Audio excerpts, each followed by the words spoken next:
নমস্কার বন্ধুরা, garden of Dev YouTube চ্যানেলে আপনাদের স্বাগত। আজ আমি আপনাদের আমার কাছে যে থাই ডুয়ার্ফ ভ্যারাইটি পেয়ারা গাছটি রয়েছে তার ভিডিও করে দেখাচ্ছি।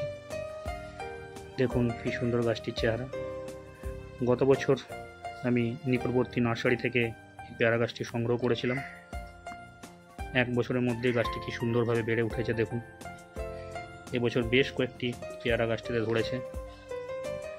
বেশ কয়েকটি ইতিমধ্যে আমার পেড়ে খাওয়াও হয়েছে, আরও বেশ কয়েকটি এখনও রয়েছে।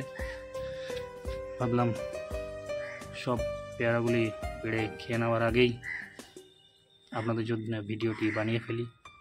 বেশ কয়েকটি ঝরে নিচে পড়েও রয়েছে। ডুয়ার্ফ ভ্যারাইটির হওয়ার জন্য গাছটিতে প্রচুর সংখ্যায় পেয়ারা ধরে। প্রথম বছর তাতে আমি 10-12টি পেয়ারা পেয়েছি। আশা করি পরের বছর এর থেকে আরও বেশি সংখ্যায় পেয়ারা আমি গাছটি থেকে সংগ্রহ করব।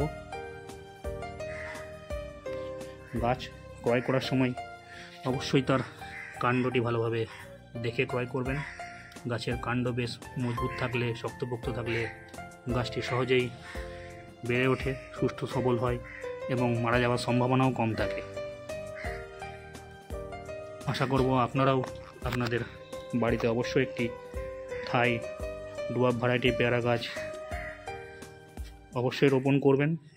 সে বাড়ির ছাদ বাগানে হোক বা বাড়ির উঠোনেই হোক, অবশ্যই থাই ভ্যারাইটির একটি পেয়ারা গাছ সিলেক্ট করুন এবং বসান। কারণ এর যত্ন খুব কম এবং ফলের সংখ্যাও প্রচুর হয়। ফলগুলি খেতেও বেশ সুস্বাদু। ফলগুলির আকার একটু শুধু ছোট হয় ডুয়ার্ফ নেচারে হওয়ার জন্য।